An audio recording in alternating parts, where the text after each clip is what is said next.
Bonjour à toutes et à tous, ravi de vous retrouver pour une nouvelle édition du journal de la rédaction avec l'essentiel de l'actualité près de chez vous, la météo, l'info en images. D'abord, la couleur du ciel restera bleue aujourd'hui encore et durant les prochaines heures, voire les prochains jours, on reste à l'abri de quelques voiles nuageux aujourd'hui certes, mais des principales perturbations. On reste à l'abri du risque aujourd'hui avec encore du soleil, du ciel bleu, des températures quasiment de saison. Ça reste un peu frais à cause notamment du vent de nord-est jusqu'à 50 km par heure. 19 degrés à Boulogne ou à Calais, 20 degrés à Saint-Omer, 22 degrés à Lille. Les prévisions météo complètes pour les prochaines heures à retrouver juste après ce journal. À la une d'abord, la préfecture de région présentait ce mardi à Lille son plan quinquennal pour le logement d'abord. L'État mise pour cela sur l'intermédiation locative, un dispositif visant à convaincre les propriétaires privés de louer leur logement à des personnes en difficulté. Tout se passe lors de médiations entre propriétaires et associations agréées. Les logements en question sont d'abord vérifiés puis loués directement aux associations à des tarifs préférentiels et c'est donc l'association elle-même qui est locataire et qui paye le loyer, qui a ensuite la charge de trouver un locataire aux revenus maigres et dans le besoin. Le propriétaire est ainsi certain, malgré tout, d'avoir ses loyers payés dûment durant les 3 ans du bail, même en cas de vacance du logement. Mais aujourd'hui, l'offre disponible de tels logements est encore trop faible selon les autorités. Explication au micro de Lucille Berthe Constant. Alors les propriétaires privés qui rentrent dans ce dispositif bénéficient d'un avantage fiscal important puisque 85% des loyers vont être exonérés d'impôts. Mais en contrepartie de cet avantage, ils devront effectivement faire un effort sur le loyer et le loyer qui va être proposé à ces personnes en difficulté sera diminué de 20 à 30% en fonction des secteurs par rapport aux loyers qui seraient les loyers de droit commun qu'on constate sur le marché privé. Et par ailleurs, donc, l'association qui va gérer le dispositif bénéficiera d'une aide de 2 000 € par logement pour justement accompagner ces personnes dans les démarches, les faire rentrer dans le logement, vérifier l'ouverture des droits sociaux et donc tout au long de ce bail particulier, qui est ce bail d'intermédiation locative, les accompagner. Autre actualité, il y a tout juste une semaine, mercredi dernier, les forces de l'ordre ont fait évacuer un camp de Roms à Tourcoing. 37 personnes expulsées et qui se sont installées dans la foulée ailleurs, dans le quartier de la Martinoire à Wattrelos. Selon le collectif Solidarité et Roms, ces évacuations ne font à chaque fois que déplacer le problème de ville en ville car d'autres camps s'ouvrent dans la foulée et aucune proposition de relogement n'est proposée par les autorités. Or, depuis 2018 et une instruction gouvernementale, des solutions doivent en effet être proposées avant toute expulsion, ainsi qu'un diagnostic social des familles. L'avocat du collectif Solidarité Rome a donc déposé un recours en justice, mais celui-ci a été rejeté. Explication complémentaire au micro d'Idil Gunay. Il y a des solutions possibles sans avoir à les pourchasser. Aujourd'hui, c'est ce qui se passe. Chaque mairie se renvoie la balle. Tourcoing avait fait un engagement de retirer toutes les personnes roms, roumaines ou bulgares de son territoire. Malheureusement, la préfecture le suit sur ce domaine sans respecter les propres règles fixées par ce gouvernement.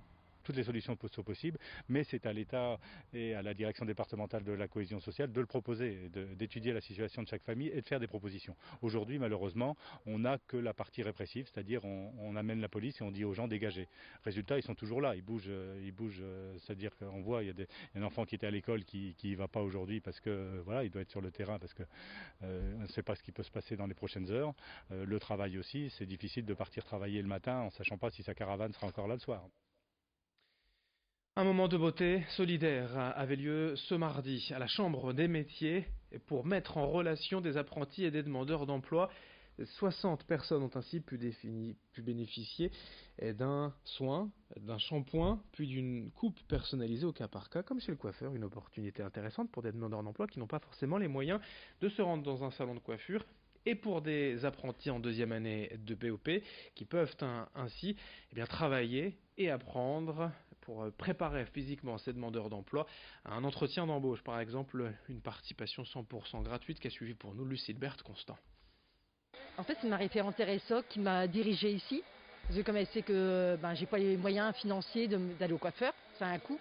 Je peux pas me permettre étant mère au foyer actuellement. Donc voilà, elle m'a proposé, j'ai dit oui, quoi, en hésitant un peu parce que je ne savais pas du tout à quoi je m'attendais. Mais franchement, le résultat il est là. Personnellement, ça fait du bien de penser à soi. Personnellement, pour moi, ça fait du bien, quoi, au moral surtout. Je pouvais pas me permettre, quoi. 2 ans que je pouvais pas, que j'ai été pas venue au coiffeur. Ça fait beaucoup. Franchement, là, c'est changement radical. Ça fait du bien au moral, franchement. Là, je retrouve le sourire. Les organisateurs de cet instant beauté solidaire cherchent d'autres partenaires, d'autres organisations pour faire perdurer cette action dans la région. On passe à toute autre chose si vous aimez la voile et la course au large. L'une des légendes françaises, Jean Le Cam, est en escale à Calais, au port de Plaisance, jusqu'à ce jeudi. Il est parti mi-avril de Gênes pour faire un tour d'Europe, une vingtaine d'escales. Après Marseille, Bordeaux, Nantes, Brest, voici Calais avec son sponsor et son IMOCA, un voilier de 60 pieds, un 18 mètres de long qui a déjà fait le Vendée Globe et qui l'a déjà gagné d'ailleurs. Jean Le Cam vient proposer des sorties en mer, de simples visites à quai, l'occasion de découvrir un skipper français et son bateau au port de Plaisance de Calais jusqu'à jeudi. On l'écoute, Jean Le Cam, au micro de Corentin Escaillé. L'idée, c'est de créer un trait d'union entre tous les gens qui travaillent dans les hôtels, à la fois du groupe Accor et surtout de la famille Ibis, et que les gens se rencontrent autour d'un sujet qui est complètement différent, qui est un bateau à voile, où on amène des gens visiter le bateau, on les amène faire une sortie en mer. Et donc voilà, ça c'était notre périple depuis 3 mois, puisqu'on est parti de Port-la-Forêt le 2 avril. En général, ils sont contents de venir faire un tour à bord. C'est un bateau qui a quand même fait 3 tours du monde, donc voilà, ils peuvent toucher du doigt un peu le rêve. Et puis on termine rapidement avec la présentation d'un des 3 vainqueurs du tremplin régional pour le Main Square Festival. Ils auront en charge d'ouvrir la scène dès vendredi 17h sur la Green Room, les rappeurs en carton. Un trio dunkerco-lillois dont le hip-hop est clairement teinté de rock. Nous les avons rencontrés lors d'une de leurs répétitions aux 4 Écluses. On est motivé à fond, on n'attend que ça, on veut déjà y être.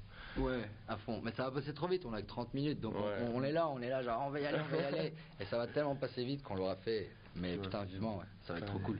Du stress qui donne la bougeotte. Ouais. On est stressé, mais pas. On est très pressé en vrai. Ouais, c'est ça. Pressé de voir ce que ça donne, de voir jouer sur une grande scène comme ça. Ça va être la première fois pour nous. Il y a le côté d'ouvrir le festival aussi. C'est vrai qu'on sera les premiers à retentir. C'est un peu dur pour le public, mais d'un côté. C'est bien pour nous, je trouve. C'est une belle opportunité d'ouvrir le festival. On ouvre le Main Square. C'est un beau défi. C'est beau. Fin de cette édition, le Main Square Festival, on continuera d'en reparler. Nous serons d'ailleurs en direct vendredi après-midi depuis la citadelle d'Arras. Je ne vous en dis pas plus. Merci de votre fidélité à suivre vos prévisions météo.